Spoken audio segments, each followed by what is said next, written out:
Hey everybody, let's talk about what's due this week. This week runs from January the 27th through February the 2nd. I will submit attendance on Monday, February 3rd, so that means that you need to do at least one assignment during the week of 127 to 22 in order for me to be able to count you as present. There were a couple of people last week who I had marked as absent. I've now gone back and marked them as present, who had submitted the work, outside of the time frame. And I'll try to make sure that I make it clear from week to week the specific dates you need to, turn something in to make sure that you're counted as present. But anyway, so long as you have submitted one of these things during this time frame right here, I can count you as present. So these are the things that you need to complete this week. You need to make sure you do this reading in our textbook, which, as you know, is located over here in the left-hand side of the screen in these drop-down list boxes. And chapter 20 is the one that deals with the essay that you're going to be writing. You're going to be comparing and contrasting. And this is the chapter that tells you exactly what you need to do in order to be, successful. You need to go through and read these essay instructions, start to think about your topic, and then start working on that essay. Start looking at how you can put something like this together. We've got an example down here. We've got a video for you to watch, and there's a checklist for you to complete. Those checklists and certifications and that kind of thing are worth, 1 point. So, if you don't do those, don't fret it. Just know that they're not worth a whole lot, but they're intended to help you. You'll need to have 3 paragraphs of that rough draft in place by the end of the week. And those are the things that you need to work on this week. So it's pretty straightforward, pretty easy peasy lemon squeezy, as they say. I will go over now the essay instructions here. You're going to want to compare or contrast 2 separate things. You can compare you can compare 2 presidents, for instance. You could compare or contrast 2 places where you have lived. You could compare or contrast 2 time periods. If you're older like myself, you could write about how it used to be possible to go out and purchase a home and have a family on one income, believe it or not. You could write about that and compare that with how it is now. You could write about like one of the things that Hollywood is doing now is creating reworks of various movies or series.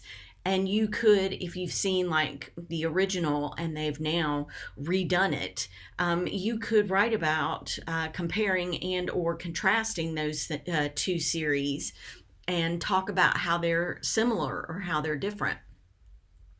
You'll need to have a thesis statement, and you'll need to support that thesis in the body of the paper. You should always make sure that your thesis is as strong as your evidence will support. And by that, I mean you need to have evidence and be able to cite things that are strong enough to support those claims that you're making. You need to have evidence that's going to back up those claims or the claim that's in your thesis statement. You will only be comparing or contrasting. You don't have to do both. I won't count off if you do both, but you don't have to do both.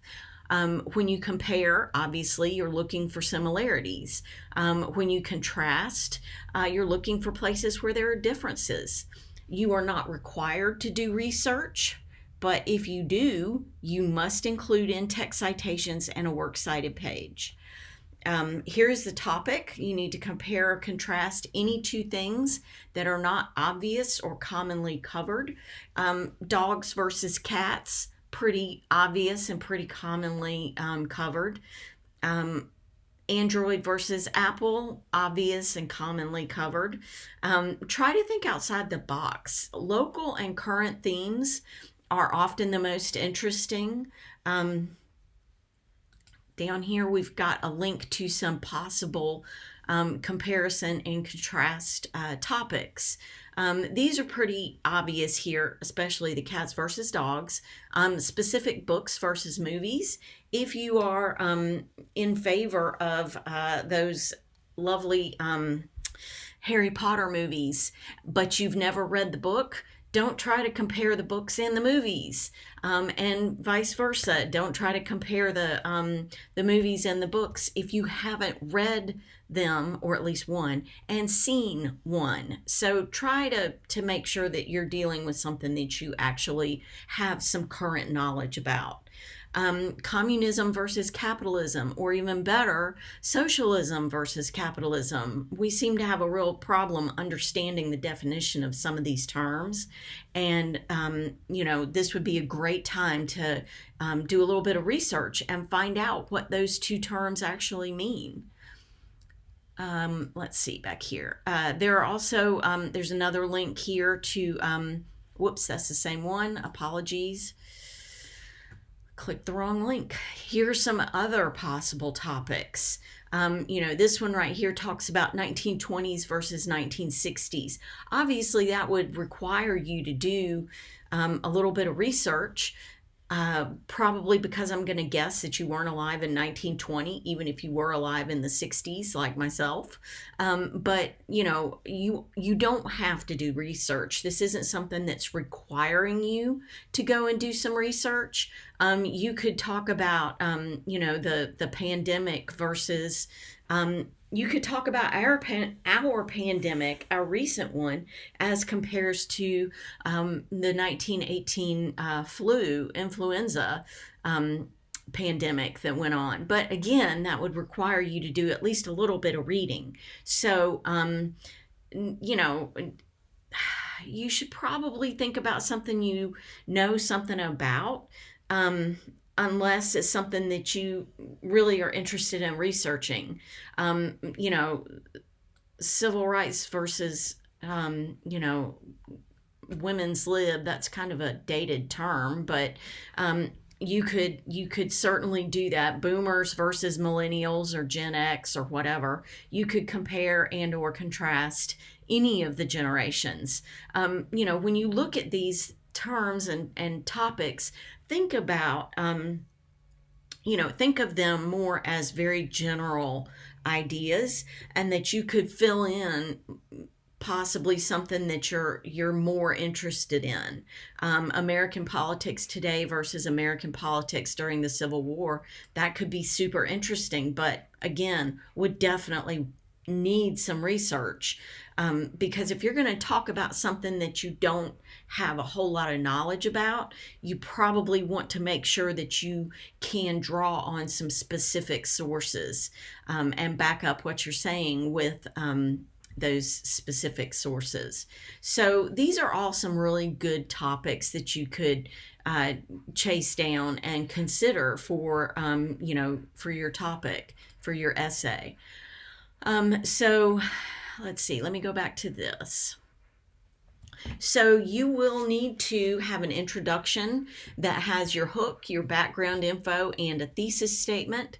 And your thesis statement would probably be something along the lines of,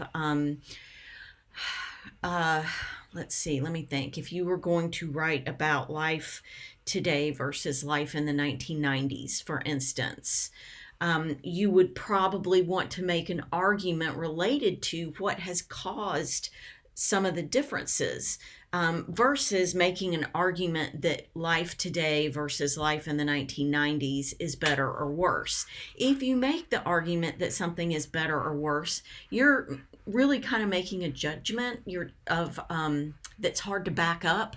It's more of an opinion, unless of course you are going to, use some specific backing and back that up with something. Saying something is better or worse isn't enough. You need to make it specific. So the reason that our standard of living or our economy is worse now compared to the 90s has a lot to do with, and I'm not an economist, so I'm just going on my own personal knowledge of the time frame. It has a lot to do with the fact that we had no debt as the United States had no debt. Clinton had done away with all of that debt, and suddenly we had a surplus of cash, which is a concept that I think is really hard to understand unless you're Elon Musk or one of the other oligarchs running things these days. Anyway, you need to have that topic sentence that talks about the two items being discussed and says something more involved than this is better than this or this is worse than this, because better and worse just aren't okay in an essay for college. That doesn't reach the type of academic stretch work that we want you to do. The conclusion needs to have a summary and a final thought, meaning, restate what you said, but say it in different words. Don't block copy your first paragraph and throw it in here. You need to kind of summarize what you said in the essay and, sum it up with a nice final thought. If you do research, you got to have that works cited page, and you need to have the MLA style, really nailed down here. We're talking 3 full pages minimum. You want to use MLA 9, which, every so often they update the MLA edition, and we are on 9 now. Third person is what you want to do here, and use a formal tone without using slang, informal language, that sort of thing. Second person is definitely not okay. As much as we might all wish to be James Joyce, we cannot all be James Joyce. So try to stay away from the second person. First person is not as bad as second person, but academic writing generally tends to frown on it. So try to stay away from that. Make sure your transition words and phrases are good and strong. Make sure that you've got, all of your standard things in place, good grammar, good mechanics, no incomplete sentences or, papers that are one paragraph long. We need to really write essays that look and sound like they are supposed to be in college. Again, not a research paper. You don't need to do research for this. If you choose to do so, that can only make your paper better, but that's completely up to you. Please don't plagiarize. Please don't use AI. And please make sure you go over the rubric. You can view the rubric in the submission area, which, by the way, I have opened up every submission throughout the rest of the semester. If you wanted to sit down and complete the semester right now, you could. It's all there. The only problem that would, come into being is that you would need to submit something every week to let me know you were actually still in the class. Should you need to do all the work at one go and submit it all, before it's due, which I have had some people email me and say that they're trying to work out their, work schedule and that sort of thing, and they wanted to have access to all the work. Since it's a short semester, I thought, why not? And opened up all the topics and that sort of thing, all the weeks.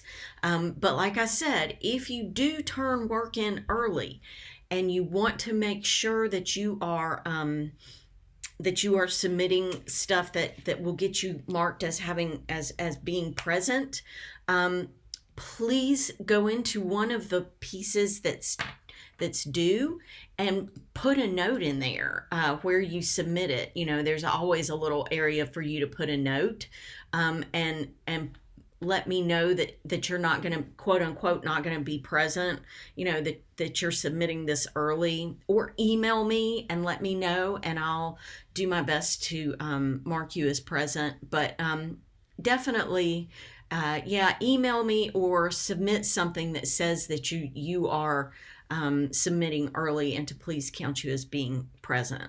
So just keep that in mind if you do choose to do things ahead of time. So here's your list of things to do. You have a sample essay here that runs through a comparison of love and hate. It's actually a very well written essay. It's a very interesting topic. So take a look at that, especially if you aren't sure, how things are supposed to look or sound. This is a great essay to look at, to think about how things are supposed to look or sound in an essay like this. As you can see, it's almost perfect MLA. This needs to be the same font as the rest of the essay, but other than that, we're in really good shape, and they've done everything that they're supposed to do in this thing. And it is indeed a very well written essay. So when you go through and start thinking about topic ideas and that kind of thing, go down here and look at this essay and see how they have written it, and see if you can't find a topic that you can spend a little bit of time reflecting on and can stand to write about for a little bit. So let me know if you have issues, if you have questions, if you are stuck in any way, shape, or form, just let me know. Don't forget about the dates. They're really being sticklers about attendance, so please keep that in mind. And please email me if you have any issues. I will see you online.